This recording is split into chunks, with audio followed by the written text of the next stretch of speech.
Hello friends, welcome back to my YouTube channel Sai Khushi creations. तो आज की वीडियो में मैं आपको बताऊंगी कि शरद पूर्णिमा पे हम आसानी से चंद्रदेव का पूजन कैसे करेंगे। तो सबसे पहले तो ये जो सामग्री है वो हम देख लेते हैं। हमने लिया है कुमकुम, जल का एक गिलास, आप लोटा भी ले सकते हैं, मिट्टी के बर्तन में खीर और एक और कटोरी में खीर ली है। अब अगर आपके पास मिट्टी या चांदी का बर्तन नहीं है, क्योंकि मिट्टी या चांदी के बर्तन में खीर रखी जाती है, तो आप एक नॉर्मल कटोरी में चांदी का सिक्का डाल दें और उसमें खीर रख दें। फिर जब आप लोग सब घर वाले खाएंगे तो उस सिक्के को निकाल के रख लें वापस से। तो ये देखिए दिन ढलने वाला है, इस समय हम चंद्रदेव की पूजा के लिए आ गए हैं। तो आसमान में तारे भी निकलना शुरू हो गए हैं। अब हम सबसे पहले छत पर धरती पे स्वस्तिक बना रहे हैं, सथिया बना रहे हैं।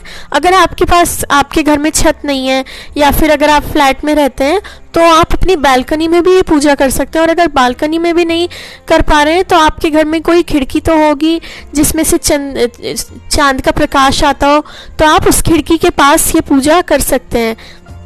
किचन की खिड़की हो सकती है। तो ये देखिए हम स्वस्तिक पे चावल डालेंगे, हल्दी डालेंगे और इस पे अब हमारा जो पाटा है वो रख लेंगे। आपकी जो छत की दीवार होती है उस पे भी कई बार जगह होती है, आप वहाँ पे भी ये पूजा आराम से कर सकते हैं। तो ये देखिए अब हम सबसे पहले तो खीर का प्रसाद रखेंगे। ऐसी मिट्टी की कुल्हड़ तो आपको आसानी से मिल ही जाएगी, आपके घर पे होगी। तो आप इस मिट्टी की कुल्हड़ में चंद्रदेव के लिए खीर रख सकते हैं। अब चांद की खीर में नियम तो ये है, पद्धति तो ये है कि रात भर जो खीर होती है वो हम चंद्रदेव के प्रकाश में रखते हैं। बट अब कई बार चूहे बिल्ली होते हैं, मच्छर गिर सकते हैं रात में, तो आप आधे घंटे रखें, या अगर आपके पास ज़्यादा टाइम है तो 2-3 घंटा आप आराम से छत पे खीर रखें और उसके बाद आप नीचे ला सकते हैं। बट कई बार टाइम नहीं होता है तो आप सिर्फ चंद्रदेव को ऊपर खीर दिखा दें, उसे 10-15 मिनट रखें और नीचे ले आइए। तो ये देखिए हमने दीपक भी चास लिया है। ये हम एक तरीके से चंद्रदेव के लिए पानी और प्रसाद लाए हैं। धूप भी जलाएंगे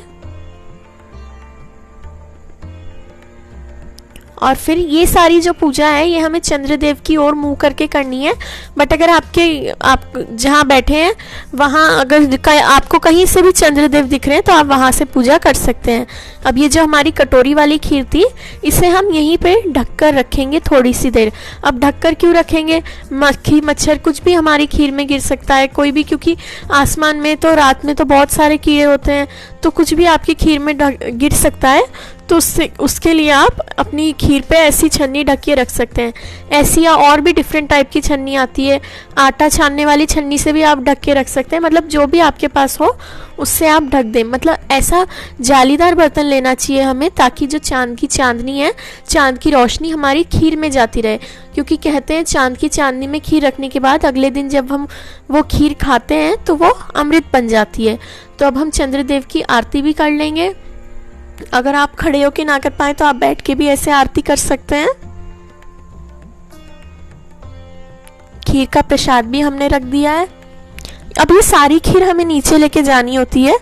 अगर आप रात भर रख रहे हैं तो आप सुबह सुबह आके अपनी जो ये ढकी हुई खीर है इसे नीचे लेकर जा सकते हैं। तो ये देखिए अब जो हमने गिलास में जल रखा था उसे भी हम चंद्रदेव को चढ़ा देंगे। और ये देखिए अब हमने हमारी खीर वापस ले ली है। ये खीर भी हम अगर आप चाहें तो यहीं पे रखी रहने दे सकते हैं रात भर, दीपक भी और खीर भी। बट अगर आप रात भर नहीं रख रहे हैं क्योंकि कुछ गिर सकता है, तो आप बस ऐसे खीर का भोग चंद्रदेव को लगाएं और वहाँ बस दीपक रख दीजिए और नीचे आ जाइए। तो ये देखिए अगर आपको हमारी शरद पूर्णिमा की पूजा अच्छी लगी हो, जिसे कोजागिरी पूर्णिमा भी कहते हैं, तो हमारे वीडियो को लाइक ज़रूर करिएगा। अगर ये वीडियो इन्फॉर्मेटिव लगा तो मेरे चैनल को सब्सक्राइब भी ज़रूर करें एंड हमें इंस्टाग्राम एंड फेसबुक पे भी ज़रूर फॉलो करें। Thank you very much for watching. Please like, share and subscribe.